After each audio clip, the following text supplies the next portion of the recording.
So I'm just sitting in the front of my van. It's a rainy day, so I was like, that's really calming. That puts me in a good mindset. I actually love the rain. I miss the rain. Sometimes I forget how much I like the rain. When it's snowing for months and months is usually when I'm reminded of that. But I just wanted to throw on the camera to do a little chit-chat for fun. Why don't they make all chairs like car seats? Car seats, I swear, are like the comfiest seats always. You know what is a fun thought that's crossed my mind before? Instead of a bed in my van, all I have is like a lazy boy that can recline. Is that too trashy?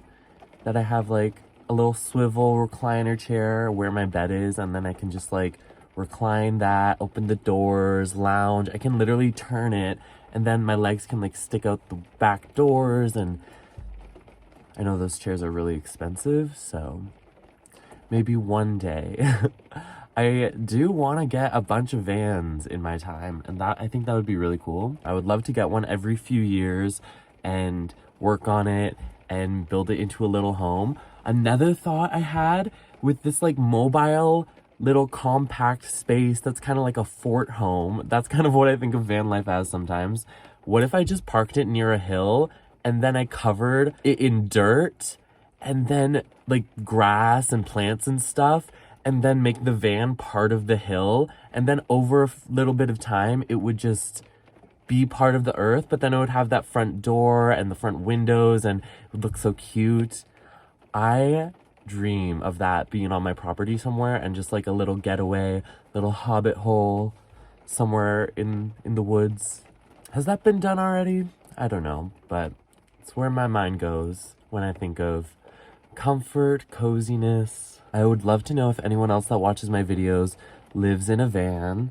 Sometimes I get comments from other van life people and I get so excited. I think that's so cool. I would love to dive into the community in Ontario of van life people.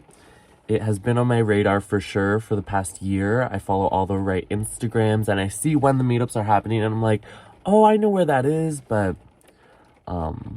actually, when I really got into researching it, I was working all the time and I kept missing them because of work. But then this past year, there really hasn't been many because of COVID. There was one that I missed, but wouldn't that be fun? I could totally film and stuff. Maybe, like, I bet that's like a common culture. So many people that do van life also film themselves doing this like alternative life. So I bet people would be totally down for that. It's kind of crazy how I don't interact with people while I'm doing van life. I get that question sometimes, like, has anyone ever approached you or knocked on your door or anything like that? Not yet. I try to be stealthy when I'm in the city. If I see like people on one side of my van, I get in on the other side of my van. Tiny little things like that. I don't really know if it makes any of a difference, but I'm sure they notice me. But I think it's just a little bit more chill. And other than that, I've never interacted with anyone, really. One time my friend visited me and knocked on my window, and that kind of spooked me. But other than that, I did show you guys that note that I got like within my first couple weeks of van life in the city. Somebody left a note on my windshield that was like, your van is adorable, let me know if you're selling it. And I was like, I'm not selling it, but I did text her, and sometimes we text about van life things and like parking stuff, and it's great. So even that one little interaction turned into some sort of a relationship. So I'm sure if I met some people in person, they would be my new van life friends, and I could really use some advice for going to BC because I want to make that trip this summer. I really don't have a lot of money anymore. That's kind of what I was waiting for, to not have money. But like once I get there, I'm there. But also for my trip to BC, like I cannot just go there. I need to stop a million places along the way. There's so many beautiful sites in Ontario that I want to stop in. So many cool cities that I've been to before that I would love to revisit. Lake Superior, I want to stop like all along Lake Superior. I don't care if I spend like 2 weeks just along Lake Superior. I feel like that's giving myself so much credit, and I feel like I won't be able to survive that long, so lonely, without internet. But I want to try it. Like, I never had the opportunity last summer to embrace the entire summer. I'm a morning person, which also means that like I'm a springtime person. Kind of translates, where I just want to get things started when they should be started.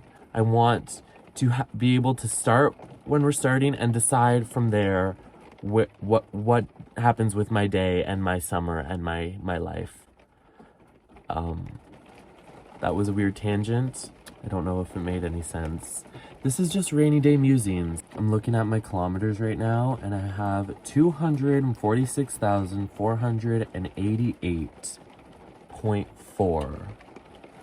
This thing's from the 80s, and that's when things are built to last, right? That's what people keep telling me, and I'm like, I trust you. Please. I have the faith. So today I've just been working on a few little crafts. Every craft, it seems, needs some like cool down time. So I'm just letting glue dry right now, and I've been watching a lot of YouTube compilations of the Golden Girls and Best Moments, and that's really entertaining. I love the Golden Girls. Do you guys watch that? It's on Prime. I have my guitar sitting right next to me.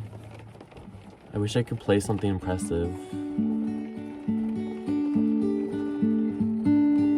But I'm a really simple guitar person. I would love to take lessons one day or really dive into the lessons online. I know like 4 chords, which is really all you need to play all those like pop songs. 1, 2, 3, 4, 5.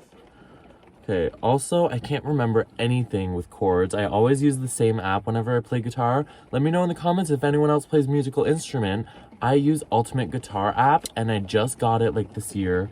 I really recommend it. It's made playing guitar into a social media event, and I can post videos and I can save tabs, and it's awesome. I've been playing this one song and I can't remember the chords to it, but let's see if it comes to me.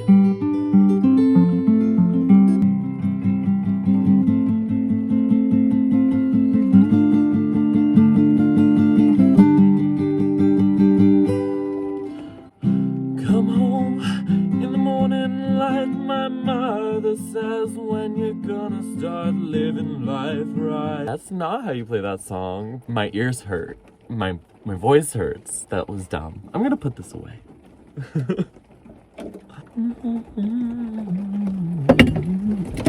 Here's a little stone that I keep up here. It's really got dull over time. I should give this a little shine. Actually, you know what it was? I got this from like Chapters or something. And I think they just sprayed it with this like rainbow spray. Over the years, it has really lost that and it's turned into the regular quartz that it is. Still really pretty though. And then I have some lucky pennies. Lucky pennies up here. Oops. I dropped one. I found these in the van when I was cleaning up. The amount of change that I found while cleaning up this van could have paid for the van. Not true, it was probably like $3, but it was all in like American, which is interesting. This van has been around for sure. I remember finding a penny and feeling so lucky. And now when I find a penny, I just feel even luckier because they're more rare. And a lucky penny, that's like a cliche. Why did we get rid of the penny? Apparently this thing has cruise control. This thing is so old, it does not have cruise control. But I just found a new button. Oh my god, I want to drive somewhere so bad.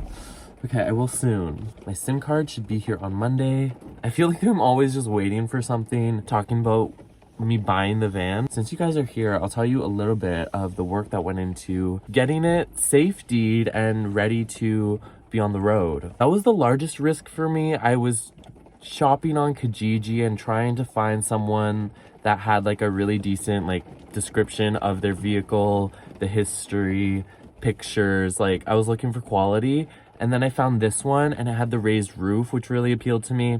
And then the guy was just so like good at responding. A few of the things that I had to get done, I had to replace some rust. I had to replace some metal on the side of the van. I had to get rid of that. The horn didn't work when I bought it, but luckily that was just a little wiry connection. Rear lights didn't work. They fixed that easily enough. The mechanic I took it to was the nicest guy ever. And the total cost for all the repairs and safety, and I also got a new tire for the back and he put that up for me, whole spare tire. He checked everything out. He did an oil change. He did all the good stuff, and it came to about $1,200. If I ever talk about this in the future, I will definitely get like the itemized receipts because I have all of that really close to me. Because it's good to keep a history of your van and all that stuff if you want to ever resell it or if you just need to know stuff. I was looking through that and just trying to make sense of it, and apparently the transmission was replaced in like 2010, which is kind of recent, so I'm happy about that. That's something that's really expensive, I think. When I got the van, its body was pretty gross and the inside was just dirty and messy, and it needed a lot of love, so I was really happy to give that. And I bought the van for $3,000. I'm not sure if I mentioned that. I remember this like really awkward conversation that was like, do you think I could get it for $2,800? What do you think about that? And then he was like, no, and I was like, okay. I'm the worst at haggling. I've only ever done it once properly, and you know what? I'm not gonna try anymore. I'm not gonna try. It's not worth it for me. I want to give these people money. Like, I like people. I will give people money. I don't want to give, like, companies, industries. I don't mind giving this like guy a couple extra dollars. He was a musician. I met his wife or partner or something. She's also a musician, and it was actually her van, but I dealt with the guy mostly. But then when we switched off the keys, I met her. She gave me a lot of little advice. There's a lot of little kinks to an old van, like the door jams and stuff like that. But I felt really cool going to the bank and being like, could I please get out $3,000 in cash, please? Thank you, please. That was basically my entire bank account, but it was still felt pretty cool. Actually, I remember asking, can I get $3,100, please? Because I just wanted to have a little bit of extra cash. And they were like, oh, I'm so sorry. The max that we can do is $3,000. And I was like, like by $100. Like, and I just felt fancy for a second. He was like, oh, okay, I guess 3,000 will do this time. And then I remember they came over like in the dead of night, so I couldn't even look at the van and really appreciate it. It wasn't the dead of night, but it was like 9. Also, they sold me the van. I guess this is typical. This is probably what I would do too, but they sold me the van with like 0 gas. And I was driving and I like couldn't see at night really, so I had like the dash light on up all the way, but it's really dim and I couldn't really tell, and I thought it was full, not empty, and I'm like, they left it for me full. That's the nicest thing ever. But then I got on the highway. I was driving for like an hour, and there's no gas light on this vehicle. I didn't see anything come on, but luckily I just like took a closer look and I was like, that's very empty. I got off the highway at the nearest gas station, and that was when gas prices were so crazy high. That was like before COVID. That was like 2019. The gas price was like $1.30, maybe more than that. But I remember paying for the tank over $140 for a full, very empty tank. I was really curious on like how much this is gonna be. I wish I was filming back then, because I totally would have filmed it. And then the guy at the gas station, he was like, take this card, take this points card, you need this card. And I was like, no one's ever treated me like this. I don't want your points card. But then he was like, you'll get use out of this points card. And I was like, okay. And then I think I can get like 12 hours of driving out of this thing, driving on the highway, maybe 10 hours. On a full tank. That's how it was averaging out for a while. I feel like I could do a better analysis if I did it more regularly and just didn't just stay in the city all the time. But okay, anyways, I don't know if I told a complete story in this video at all, but I'm gonna try to edit it together and do just a little chit chat. And I feel really comfortable in this front seat, and it's just making me nostalgic for all my like summery nature adventures. But what's to come in 2021? We did 2020 already. I know what happened. Oh, I know what happened. Hopefully all this rain will melt the snow around me. It's raining so much. I hope it's been like relaxing. I hope you can hear it in the background a little bit. I find it so soothing and relaxing. It just like calms me down. It's what makes me think that I would really love BC, because it rains a lot.